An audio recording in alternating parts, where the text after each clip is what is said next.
Assalamualaikum warahmatullahi wabarakatuh. Waalaikumsalam warahmatullahi wabarakatuh. Kaifa haluk ya Ustaz? Khair alhamdulillah wa antum khairul hal. Khair ya. Alhamdulillah bikhair. Insyaallah. Ketemu lagi ya dengan Ustaz ya. Alhamdulillah ini. Ini di Mahad Dar Ilmi. Ilmi ya, ilmi. Saya kesini berarti ada sesuatu yang ini pertanyakan. Masyaallah. Shadab. Nah, ini sekarang kan lagi ini ya, trending lah di Twitter di mana-mana tentang konser Coldplay ini ya. Oh iya. Itu usianya seumuran saya sih dia, si vokalis Coldplay itu seumuran. Usia 42 tahunan dia. Berarti ya udah lama sekali itu ya. Saya mungkin waktu zaman SMA kali ya. Ada itu. Nah, jadi maksud saya kenapa? Coba, itu berarti dia udah regenerasi itu. Iya. Penggemarnya kan? Iya betul. Kenapa sekarang masif sekali? Kenapa orang sampai mau ngeluarin uang 11 juta buat nonton itu? Iya.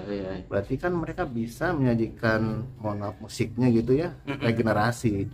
Kalau seumuran saya aja kan kayaknya terbatas kan pasarnya kan? Iya.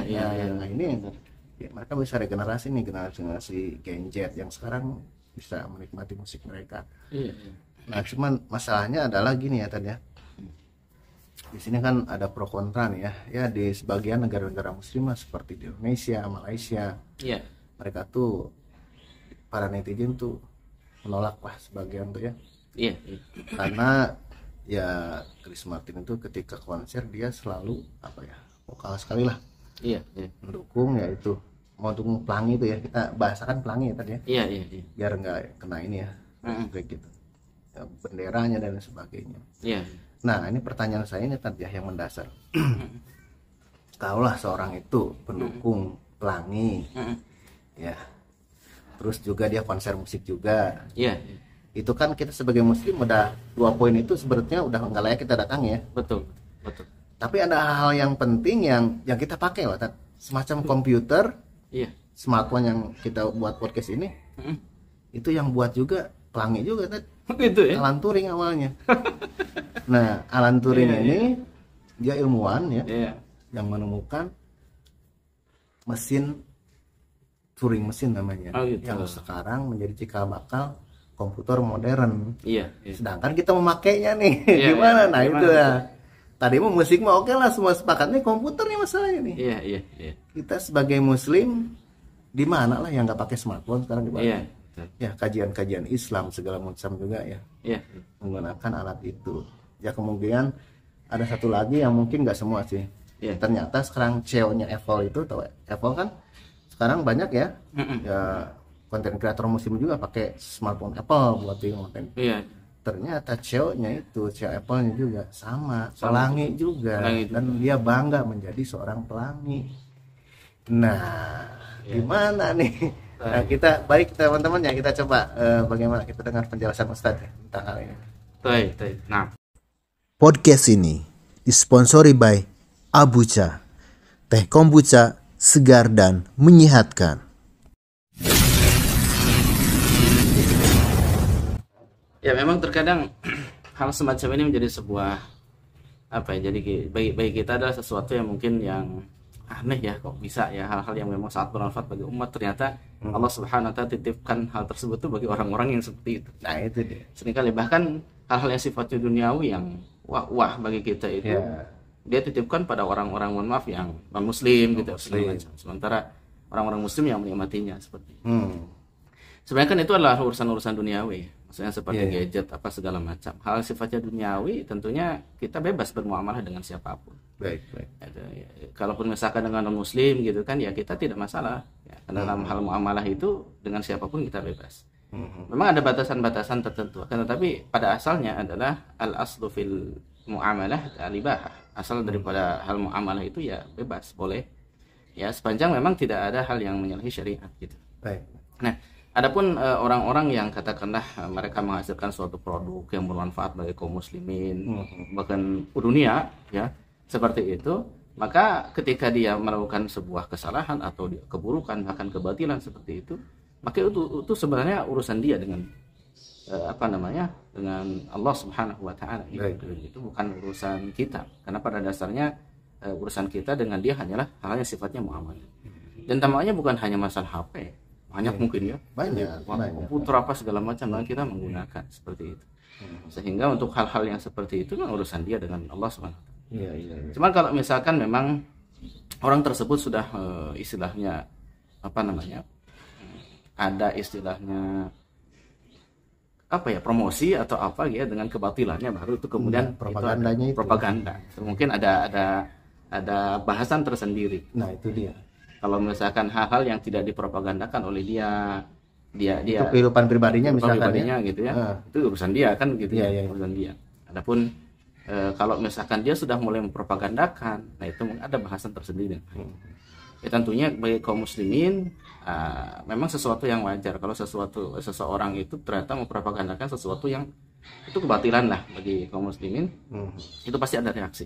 Reaksi karena khawatir ada yang terbawa, khawatir apa senang, itu sesuatu yang manusiawi lah gitu, demikian.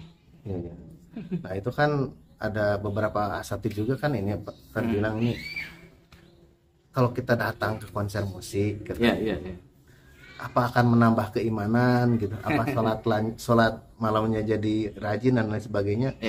Ini ada pendapat dari yang penikmat musik ya, memang ke konser musik itu mereka kan bukan untuk mencari apa namanya hal-hal yang menaikkan keimanan kan. Mereka taruhlah satu misalkan untuk hiburan gitu ya. Hiburan, yang seperti itu kan, ya jelas tidak akan menaikkan keimanan gitu kan. Dan seperti itu. Dan semacam mubazir katanya kan ada ya, banyak lah. Sekarang tuh jadi semuanya bersuara gitu. Lebih baik kurban lah buat beli tiket yang taruhlah juta lah, 11 juta. Tapi kan mereka juga bisa membalik lagi. Ya kurban lancar gitu kan. Buat itu lancar. Nah, seperti itu. Bahkan ini yang bicara bukan orang grassroots lagi, bukan akar rumput lagi. Para petinggi ya. Petinggi kan ada yang misalkan dari MUI menyerahkan mubazir. Tapi kan dari petinggi-petinggi yang lain juga, nah ini mah hiburan katanya. Nah, seperti itu polemiknya. Jadi memang dalam rangka bukan untuk meningkatkan keimanan, ke sana alasannya untuk hiburan gitu. Gimana? Kalau mau keimanan ya kita datang ke majelis ilmu seperti itu. Nah, itu alasan mereka hiburan. Terus misalkan ya kurban ya beli tiket itu gimana? Ini itu. Jadi sebenarnya bukan hanya dari sudut hiburan atau meningkatkan keimanan atau bagaimana sih sebenarnya. Masih banyak sudut yang lain kenapa kita sebenarnya nggak usah untuk hadir di agenda-agenda seperti itu. Pertama dari sudut ajaran kita, ajaran Islam itu pertama di sana kan ada tercampur baur laki-laki perempuan, misalkan ada ikhtilaf. Belum lagi kita tahu bahwasanya tentang musik dan lain sebagainya gitu ya. Bagi yang sudah ngaji insyaallah tahu lah itu. Insyaallah. Kemudian selanjutnya adalah di sana tentunya adalah menjadi dakwah dalam tanda kutip tentang kebatilan itu. Betul. Jadi kalau orang misalkan datang ke sana, anaknya lihat, mas saya juga ke sana, nanti akan meregenerasi itu. Akan menjadikan generasi-generasi setelahnya akan mengikuti tren yang dilakukan oleh orang tuanya misalnya. Itu pula keluarganya. Nanti mereka itu akan bercerita pada anaknya, dulu papa mama itu ikut loh konsernya Coldplay, ikut konsernya apa. Itu pasti akan mas juga begitu ya. Saya juga nanti mungkin udah gede akan begitu. Jadi dalil dia. Ya akhirnya masih banyak hal. Dan sudut-sudut yang lainnya, bukan hanya itu. Mungkin di sana juga ada minum khamar, mungkin di sana juga ada joget-joget, mungkin di sana juga ada jingkrak-jingkrak segala macam. Mungkin di sana juga ada subuhat-subuhat dari yang nyanyinya karena dia seorang pelangi, kan bawa pesan-pesan tertentu. Intinya banyak sekali kebatilan dan juga kemungkaran. Sementara kita itu kalau lihat satu kemungkaran aja disuruh untuk mengubah gitu. Betul. Ini malah bukannya mengubah malah datang gitu istilahnya, dan malah masuk ke dalam kebatilan. Jadi bukan hanya sisi hiburan saja, bukan hanya dia nggak ada keimanan atau nggak naikin keimanan, bukan, tapi sudut yang lain banyak sekali. Sehingga ya nggak ada gunanya, apalagi belum lagi memang uang dikeluarkan begitu banyak sampai belasan juta sampai segala macam. Ini tentunya udah dikatakan tabdzir ya, karena tabdzir itu mengeluarkan dana untuk hal-hal yang terlarang gitu kan. Seperti itu. Demikian.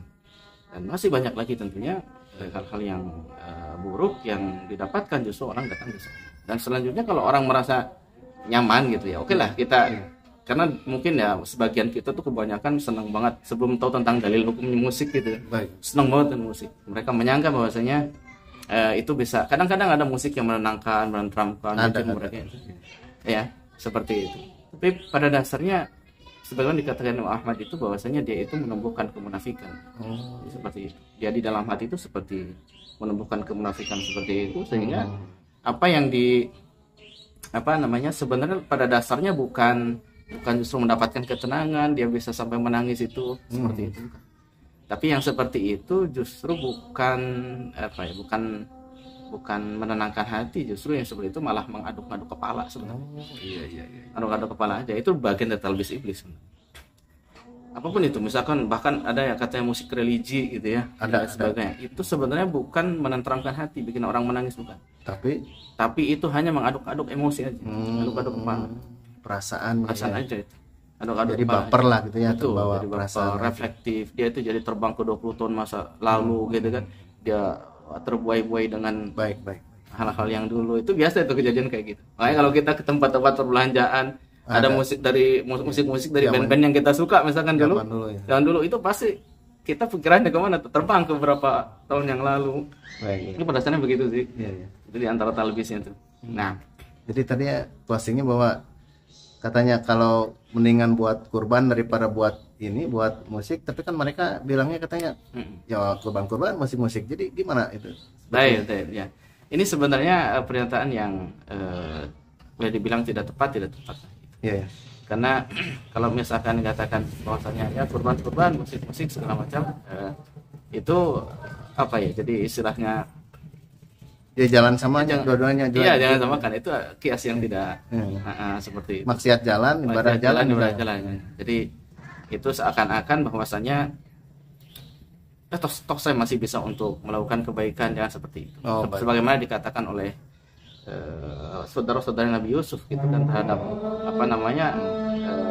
bahwasanya udahlah, jadi sekarang kita lakukan dulu sesuatu pada Yusuf, nanti kita tinggal berubah jadi orang yang baik gitu. Gitu. Seakan-akan bahwasanya dia itu ketika melakukan sebuah keburukan itu toh juga nanti bisa jadi kemudian hari bisalah kita berubah gitu. Nah, akhirnya dia lakukan dulu, nanti juga gampang lah itu. Demikian. Masalah karena udah azan ya, syukuran saja atas waktunya. Insyaallah nanti kita sambung lagi. Khair insyaallah. Barakallahu fiik.